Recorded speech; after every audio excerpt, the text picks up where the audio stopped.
네, 안녕하세요. 오늘 이제 드디어 마지막 이제 강의인데요.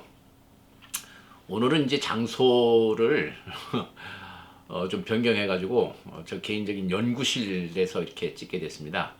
연구실이다 보니까 여기 칠판도 없고 그래서 그냥 그 말로 완전히 말로 이렇게 그 강의를 진행하게 됐다는 점 양해를 좀 해주시고요. 오늘 이제 마지막으로 해서 강의를 끝내도록 하겠습니다. 그 지난 시간에 우리가 이제 소셜 미디어와 유목적 삶이라고 하는 챕터를 하고 있는데 그 문제의식이 이제 과연 소셜 미디어는 현대인들에게 어떤 의미를 갖고 있는 것일까? 이제 이런 그 의문, 그런 질문이라 그랬잖아요. 그리고 여기서 의미라고 하는 말이 뭐 우리가 항상 쓰는 말이지만 그러나 이거를 이제 우리가 그 좀 더 정치하게 조금 더 이렇게 뭐라 그럴까요? 좀 더 예민하게 이거를 좀 우리가 접근할 필요가 있다 이렇게 말씀드렸고, 그래서 이제 의미라고 하는 말을 이제 영어로 우리가 번역을 해서 본다 그러면 센스라는 말로서 번역될 수 있다 이렇게 말씀드렸죠. 그리고 이 센스라고 하는 것하고 보통 우리가 쓰는 의미는 meaning, 의미하다라고 할 때 그 meaning 이렇게 두 개가 다 의미라는 말로 이렇게 쓰이는데, 근데 사실은 meaning이라는 말하고 sense라는 말은 굉장히 큰 차이가 있는 거라고 제가 말씀드렸죠. 그래서 sense라고 하는 것은 어떻게 보면은 이제 가장 대표적인 것은 문화적인 의미 이런 경우에 쓰이는 것이고, 또 이제 나아가서는 역사적인 의미 이런 것도 우리가 생각해 볼 수가 있고, 뭐 사회적 의미 뭐 이런 것도 생각해 볼 수 있다고 이렇게 말씀드렸어요. 그래서 이 역사라고 하는 것도요, 어떤 그 권력의 역사 이렇게 보면은 굉장히 그 휴머니스틱한 어프로치거든요. 그 인간들의 어떤 권력을 둘러싼 그런 뭐 흥망성쇠의 그런 역사 이렇게 보면은 그 우리가 보통 뭐 왕조사다 이렇게도 얘기도 하고 권력의 역사 이렇게도 얘기를 하는데, 이제 그런 역사 말고 예를 들면은 이제 이 구텐베르크의 인쇄술의 발명이 과연 서양의 어떤 역사적인 의미를 갖고 있는 것일까라고 하는 식의 그런 그 문화사적인 역사 이런 의미에서의 역사를 얘기한다 그랬어요. 그래서 이제 그거를 전 개체적이고 전 의미적이다 이렇게 전 의미적, 전 의식적 이렇게 얘기를 했잖아요. 그래서 그거를 또 다른 말로 표현한다 그러면은 이제 무의식적인 의미다, 무의식적인 의미다 이렇게 얘기할 수 있다 그랬고, 이 무의식적인 세계, 무의식의 세계로 들어가 보면은 여기서는 우리가 욕망이라고 하는 것을 만나게 된다고 이렇게 얘기했습니다. 그래서 결국은 이제 욕망과 의미 이렇게 표현할 수 있다, 뭐 이런 얘기를 했었습니다. 그 이번 시간에는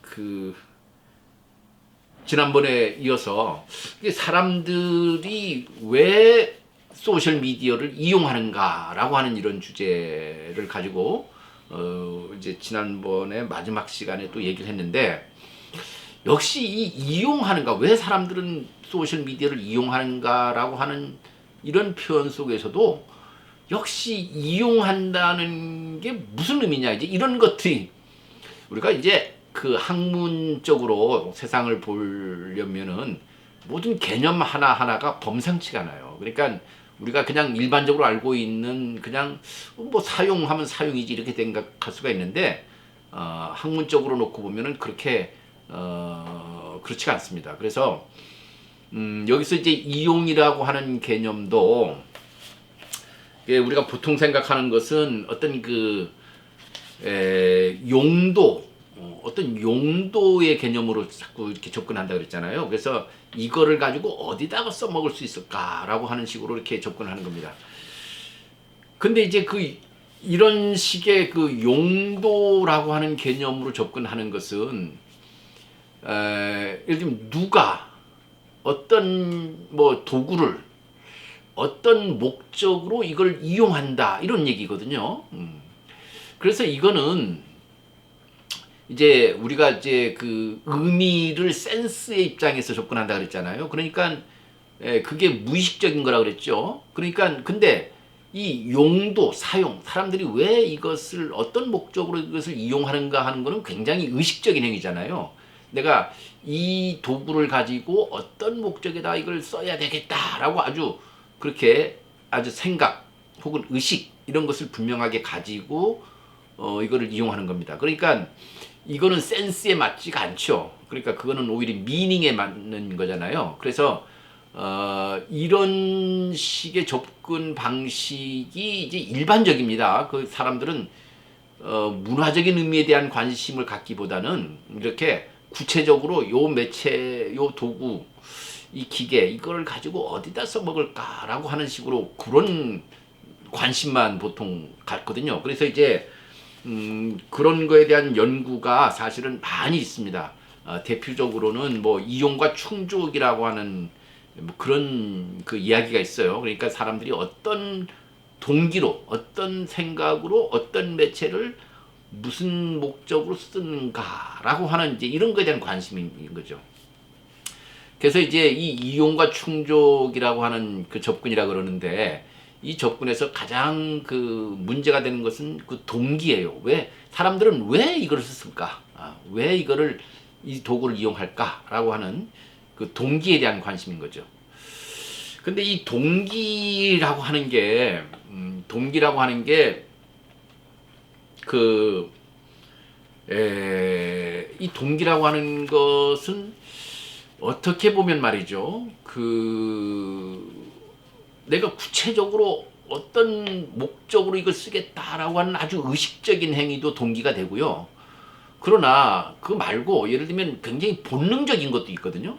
아주 본능적인 동기가 있을 수 있어요.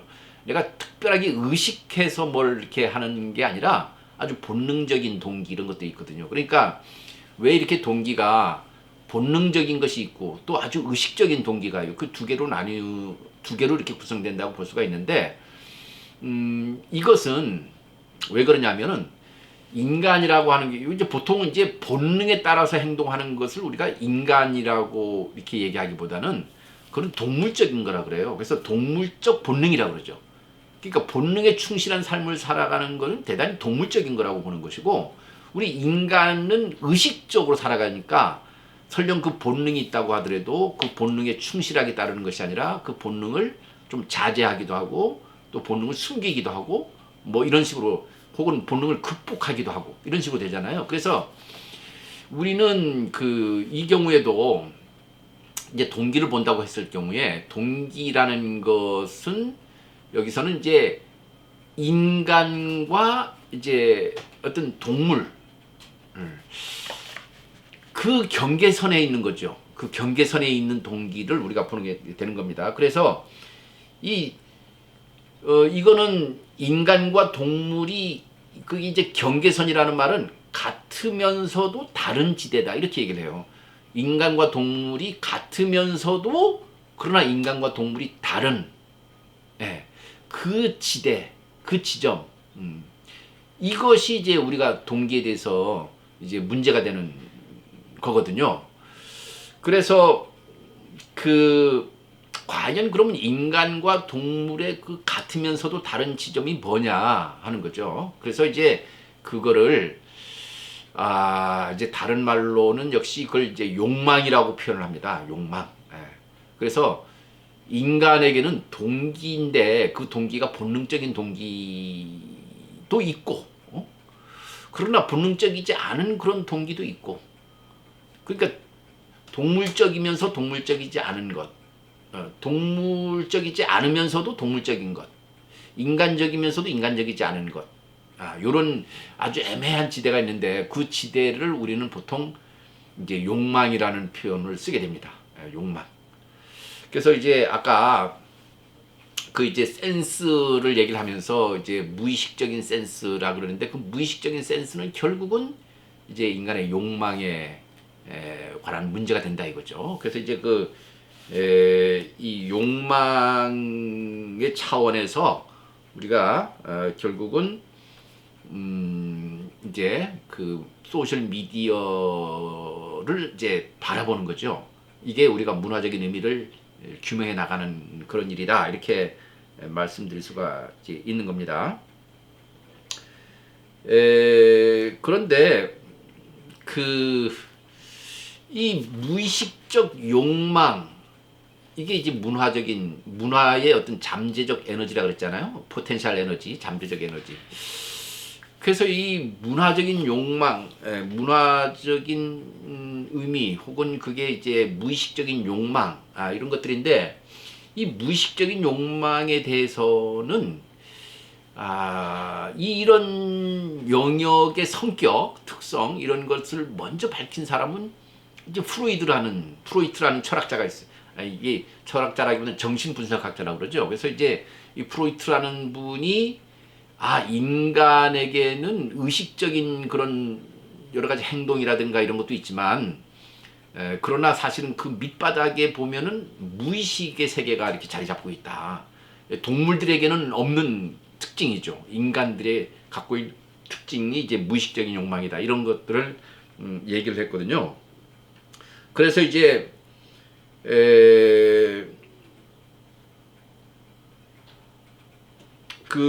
이제 무의식적인 건데 이 무의식에 대해서 이것도 이제 이 무의식을 이제 프로이트가 발견을 했지만 무의식에 대해서 프로이트는 무의식과 의식의 관계가 있겠죠. 그래서 이제 무의식과 의식의 관계에 대해서 이제 무의식이 의식으로 그대로 이렇게 드러나는 게 아니고 무의식은 의식화가 되는 과정에서 이게 왜곡이 된다 그래요. 왜곡이 된다고.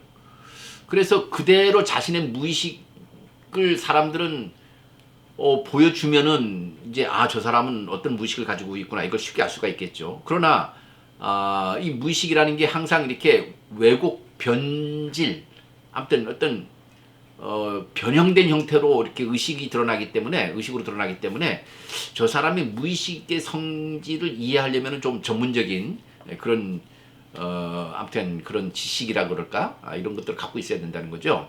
그래가지고 뭐 이게 복잡한 얘기인데 이제 변형이 이루어지는 왜곡, 영어로는 퍼버트라고 이렇게 얘기를 했는데 아무튼 이렇게 이루어지는 메커니즘을 이제 두 가지 메커니즘을 얘기를 했는데 하나는 이 컨덴세이션, 압축이라고 하는 게 있어요. 압축. 그러니까 무의식이 무슨 하나가 의식으로 드러나는 게 아니고 무의식이 여러 개의 무의식이 이게 압축이 돼가지고 여러 개의 무의식이 압축이 돼가지고 그게 의식적으로 드러나게 된다. 이게 이제 컨덴세이션 압축이라는 게 있고 그 다음에 전이 위치 이전 영어로는 디스플레이스먼트라고 하는 게 있습니다. 그래서 이게 엉뚱한 무의식이 그대로 드러나는 게 아니라 엉뚱한 모습으로 드러나는 거예요. 전혀 다른 모습으로 드러나는 거죠. 마치 무슨 이 가면을 쓰는 것처럼 이렇게 나타나는 거예요.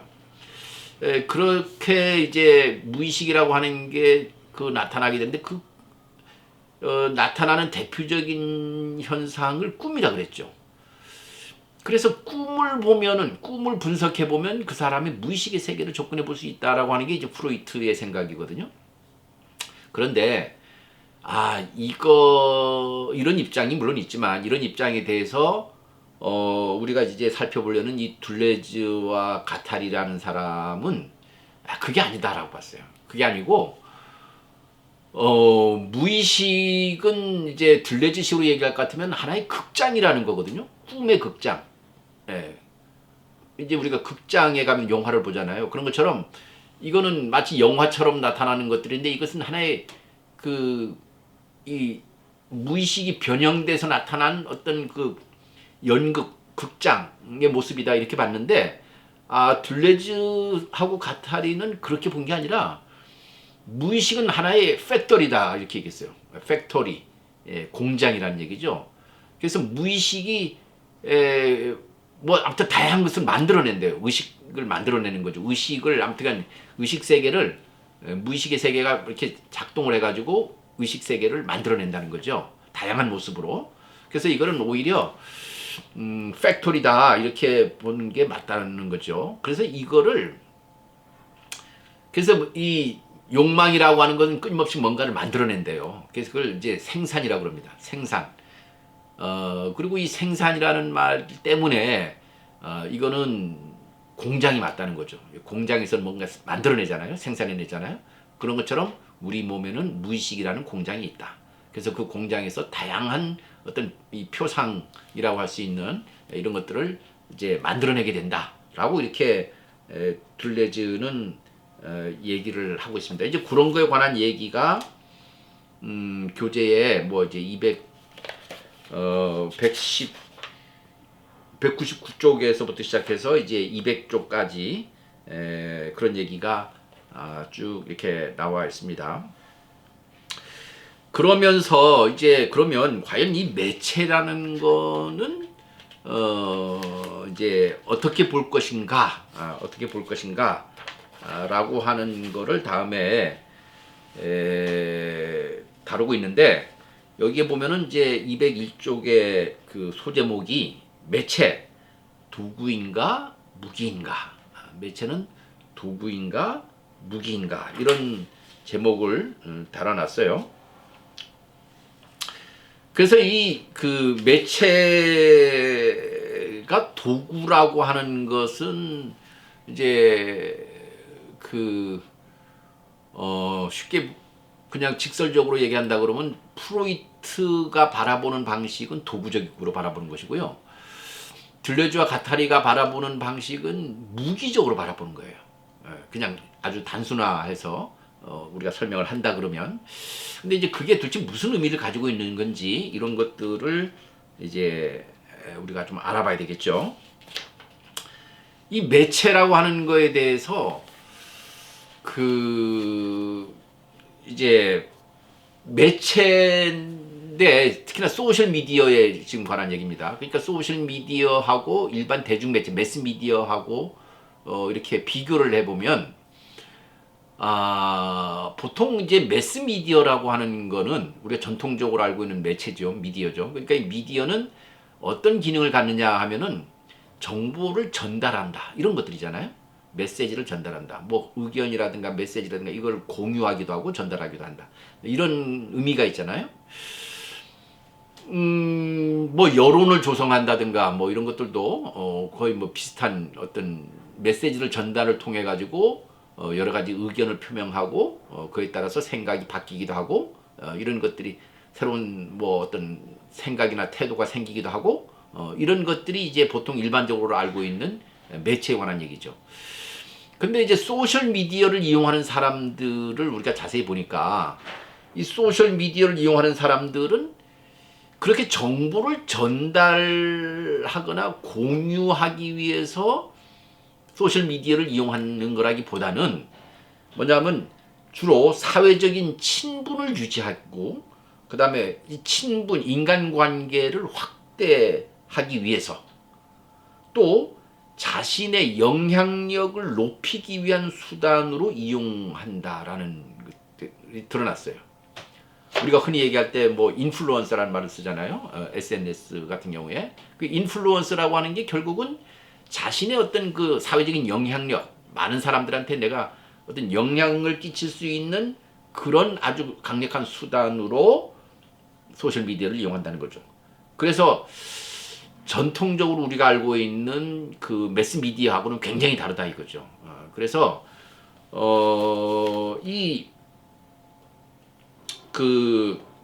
다른 사람들에게 내가 영향력을 끼칠 수 있는, 강한 영향력을 끼칠 수 있는 사람이 되고자 하는 그런 인간의 욕망은 도대체 뭘까?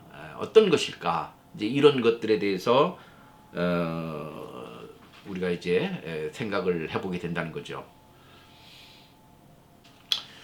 그래서 그 이제 소셜 미디어에서는 중요한 것이 정보가 아니고 인간관계라는 겁니다. 인간관계가 더 중요하다 이런 얘기죠.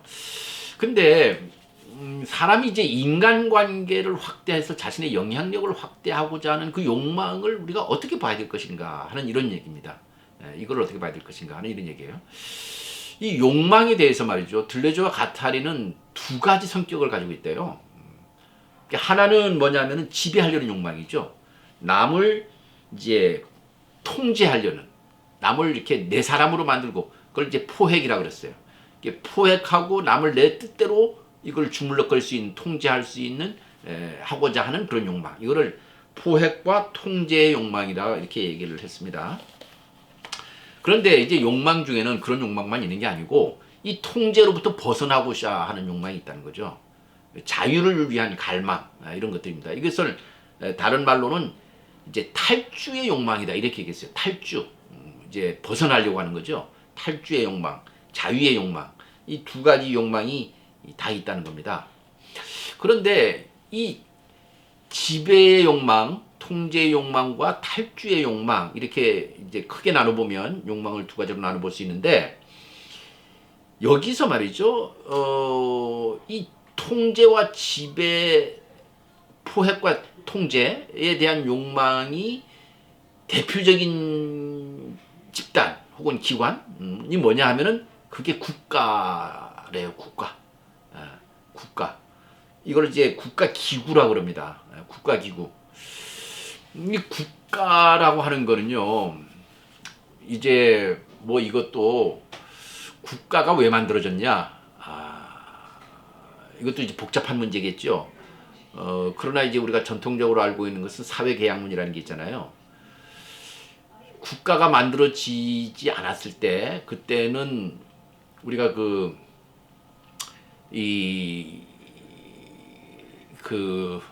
야생의 상태라고 우리가 얘기할 수 있는데, 홉스라는 철학자는 그런 얘기를 했죠. 자연 상태라고 우리가 보통 얘기했는데, 이 자연 상태를 만인이 만인에 대한 투쟁 상태다 이렇게 얘기를 했거든요. 그래서 이거는 전쟁 상태라는 거예요. 그래서 이제 이런 마치 정글의 법칙이 이제 작동하는 그런 자연 상태인데, 이런 상태를 종결시키기 위해서 계약을 했대요. 그래서 사회계약론이라고 하는 게 있거든요. 그래서 계약을 통해 가지고 국가라고 하는 걸 만들었다는 거예요.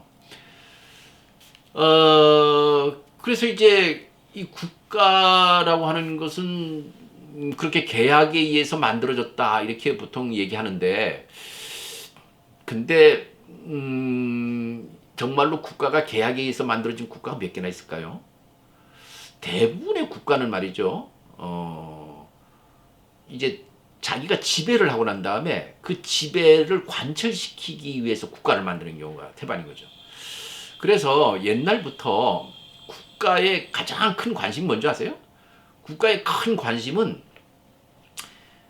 예를 들면 세금 같은 거 거두는 거거든요. 세금을 걷는 게 국가가 제일 관심 갖는 게 그거예요. 그래서 세금을 이제 거두려면 어떻게 해야 돼요? 이제 뭐 예를 들면 도량형 같은 거를 통일한다 그럽니다. 뭐 예를 들면 킬로미터냐 미터냐, 뭐 예를 들면은 돈 같은 경우에도 단위를 무슨 원, 100원이냐 1000원이냐 이런 단위 이런 것들 있잖아요. 그 다음에 땅 같은 경우에도 이게 뭐 한 평이냐 두 평이냐 무슨 뭐 이런 것들 있잖아요. 이런 것들을 제일 처음 만드는 거예요. 그게 이제 도량형이라 그럽니다. 그걸 도량형의 통일. 이런 것들 통해 가지고 자원이 도대체 내가 얼마나 많은 자원이 있는지를 파악하는 거죠. 그게 토지 자원이든 아니면 인적 자원이든 무슨 자원이든지 간에. 그래 가지고 그에 대해서 세금을 매기는 거예요. 그래서 이제 예를 들면 사람이 태어나면 출생 등록을 하잖아요. 그러니까 등록을 하는 것도 국가에서 봤을 때는 이게 몇 명인지 인적 자원이거든요. 그것도. 그러니까 그거를 관리하기 위해서 이제 등록을 시키는 거죠. 다 등록을 시키는 거예요. 토지도 다 토지 대장이라고 하는 걸 통해서 다 등록을 하잖아요. 등기 같은 것들이 다 있잖아요. 이런 식으로 사람마다 다 주민등록 번호가 있잖아요. 뭐 이런 식으로 다 해서 이걸 통제하는, 국가의 제일 관심은 통제에 있다는 거죠. 그런데 이제 그와 반면에 이 탈주에 대한 욕망, 탈주에 대한 욕망은 그로부터 벗어나고자 하는 거죠. 국가 통제로부터 벗어나려고 하는 욕망이겠죠. 그래서 이 탈주에 대한 벗어나는 욕망을 들레즈는 이거를 전쟁이라고 이렇게 표현을 했어요. 전쟁. 그래서 이거를 이제 전쟁 기계라고 이렇게 국가 기구가 아니라 전쟁 기계라고 이렇게 표현을 했거든요. 그래서 전쟁이라고 하면은 우리가 생각할 때는 이제 이런 전쟁이죠. 예를 들면은 전쟁을 담당하는 사람이 영어로 군인이라 그러잖아요. 근데 이제 군인은 영어로 솔저 이렇게 얘기하잖아요.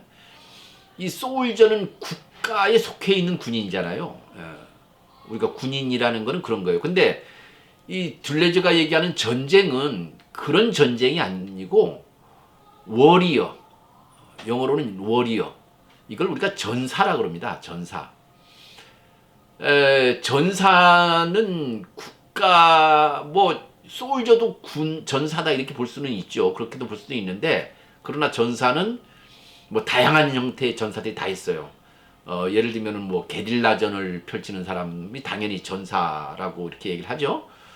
근데 이제 그런 사람뿐만 아니라 뭐 이제 아무튼간 그 우리가 축구 경기할 때 대표팀 뭐 태극전사 이런 얘기 하잖아요.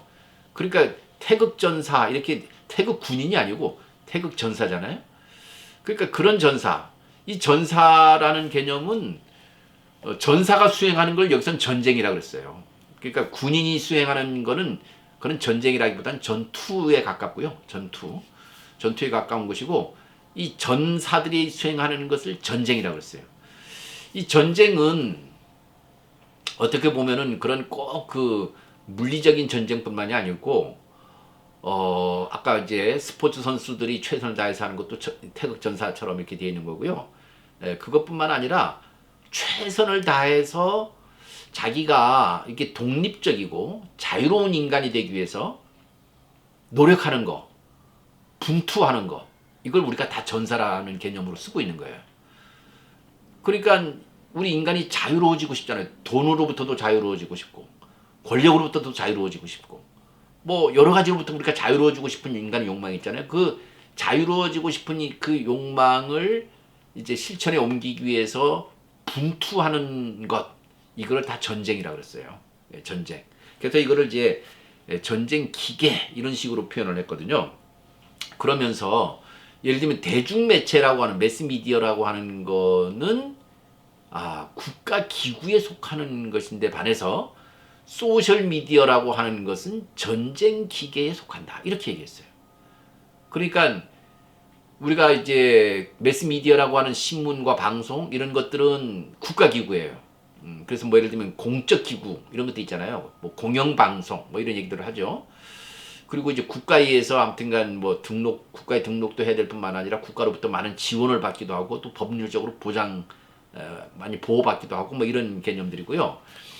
근데 이제 예컨대 무슨 뭐 유튜버라든가 이런 사람들은 국가로부터 무슨 이렇게 보호를 받는다든가 혹은 국가의 지원을 받는다든가 혹은 공적인 역할을 수행해야 된다 이런 것들이 아니고 그야말로 개인의 어떤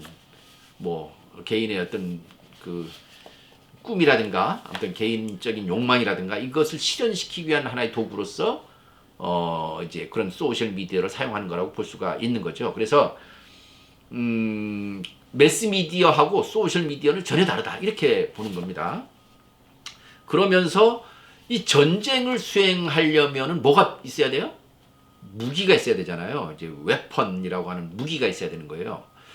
그래서 이 소셜 미디어는 현대인들에게 이 전쟁을 수행하고 있는 현대인들에게는 소셜 미디어라고 하는 것은 하나의 웨펀이다 이거예요. 웨펀. 이게 웨펀이라는 말은 이제 무기라는 얘기고, 그 다음에 이제 매스 미디어, 이제 국가기구가 관심을 갖고 있는 매스 미디어는 방송, 그러니까 정보를 전달하기 위한 하나의 도구라는 거예요. 그러니까 도구를 영어로는 툴이라고 그럽니다. 툴. 하나의 수단, 이런 얘기죠. 근데 웨펀은 이게 수단이 아니에요. 수단이 아니고, 이거는,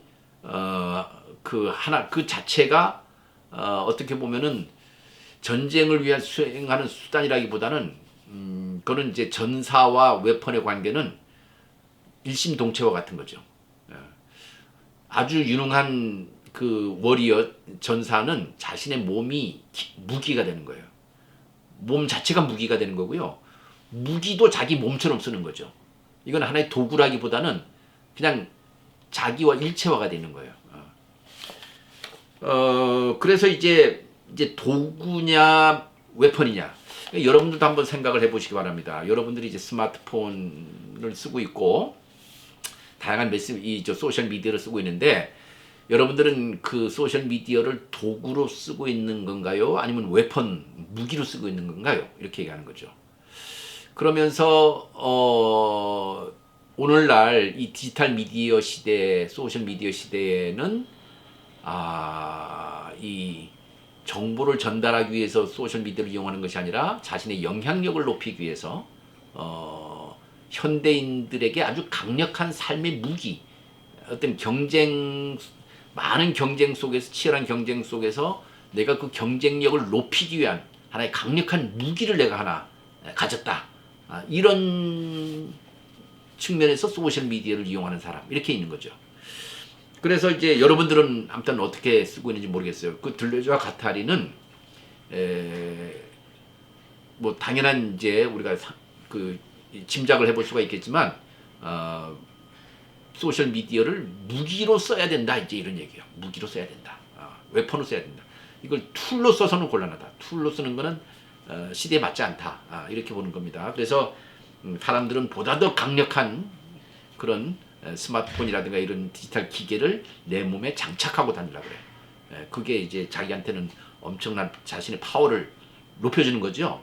그 예를 들면 지금 또 챗GPT 같은 AI가 등장했잖아요. 그래서 AI를 만약에 내 몸에 AI를 갖고 있으면 엄청난 파워를 가질 수 있잖아요. 그거를 갖고 있지 않은 사람과 그것을 갖고 있는 사람하고 이 퍼포먼스가 달라지는 거잖아요. 그래서 사람들은 보다 더 비싼 디지털 기기를 사려고 하죠. 그거를 또 그 디지털 기기에 아주 그 전문가가 돼가지고 그거를 아주 그냥 다양한 용도로 아주 효과적으로 그것을 쓸 수 있는 그런 능력을 이제 키우려고 하는 거죠. 그런 사람들이 이 오늘날 디지털 미디어 시대에는 강자가 될 수 있다. 이제 이런 얘기가 되는 겁니다. 그래서 여기 이제 무기하고 도구가 어떻게 다르냐라고 하는 거에 대해서 이러쿵저러쿵 많은 얘기를 이제 해놨거든요.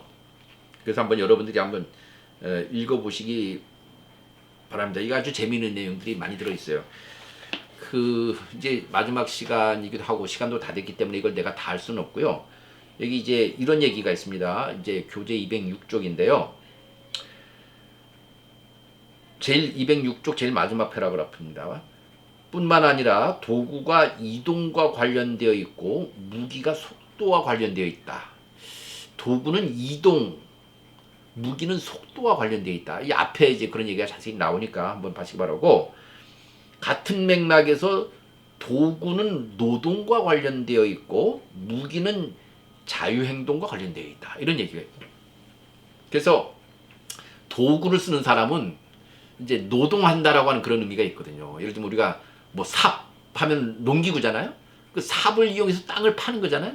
그러니까 그건 노동과 관련되어 있는 거죠. 보통 도구는 노동과 관련돼, 사람은 일을 하면서도 이걸 노동이라고 생각하는 거예요. 반면에 무기는 자유행동과 관련되어 있대요.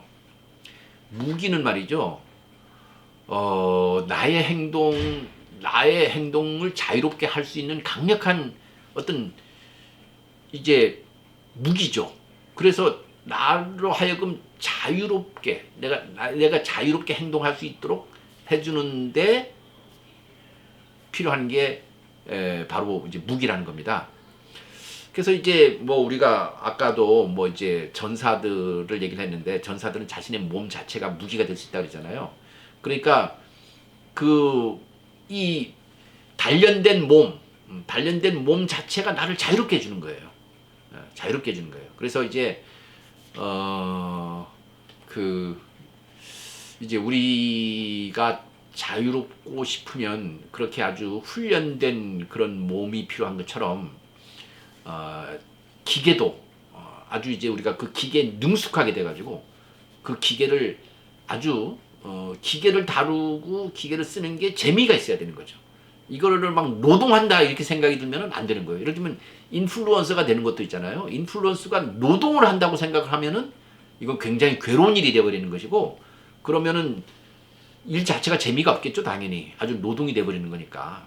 그러나 예를 들면 인플루언서를 하면서 이게 노동이 아니라 그냥 플레이, 놀이, 재미있다. 이렇게 돼야만 이게 자유행동으로 넘어가는 거예요. 그래서 우리는 그 자유행동을 얻기 위해서는 수많은 이제 수련이 필요한 겁니다. 훈련이 필요한 거예요. 어느 날 갑자기 되는 게 아니잖아요. 그래서 이제 우리 디지털 기기에 대해서 이거를 계속 친숙하게 이거를 이제 접하게 되고, 또 그거를 계속해서 이걸 변형시켜도 보고 다양한 용도로 써보고 그렇게 할 수 있는 능수능란하게 디지털 미디어를 이용할 수 있는 그런 능력을 갖추는 것, 이렇게 함으로써 우리는 현대 사회에서 아주 강력한 그런 전쟁 무기를 내가 하나 갖게 된다는 거죠. 이제 그 무기 하나만 갖고 여러분들이 사회에 나가면은 두려울 일이 없고 아무튼 걱정할 일이 없고 이제 여러분들한테 아주 자유를 아주 줄 수 있는 그런 아주 강력한 도구가 이 소셜 미디어가 될 수 있다. 이런 얘기입니다. 이제 그런 얘기고요. 그 다음에 이제 나머지 부분들도 이제 굉장히 흥미진진한 얘기들이 많이 있습니다. 근데 지금 뭐 이제 시간이 다 돼서 이런 것들을 내가 다 뭐 이제 얘기할 수 없는 게 좀 아쉽다는 생각이 좀 들기는 하는데, 모르겠어요. 이게 뭐 저는 재미있어서 이렇게 하는 거지만 여러분들에게는 이해하기 어렵다. 뭐 그런 생각을 할 수도 있겠죠. 그래서 이제 그거는 이제 어떻게 뭐 제가 어떻게 해볼 수 있는 건 아니고, 아무튼 시간이 돼서 만약에 흥미를 가지시면 이걸 한번 읽어보시면서 만약에 궁금한 것이 있다든가 이런 것들이 있으면은 또 저한테 개인적으로 연락을 하면 제가 형편과 여건이 되는 대로 여러분들한테 충분히 제가 할 수 있는 데까지 도와드릴 테니까 그렇게 공부를 하기를 바라봅니다. 자, 이렇게 해서 이제 2024년도 2학기 미디어의 이해라고 하는 이제 강의의 마지막 그 무대라 그래야 될까요? 이것을 모두 마치도록 하겠습니다. 한 학기 동안 수업 경청해 주셔서 대단히 감사드리고 마지막 그 기말고사도 좋은 결과로 여러분들한테 행운이 따르기를 그렇게 바라면서 수업을 모두 마치도록 하겠습니다. 네, 수고 많으셨습니다.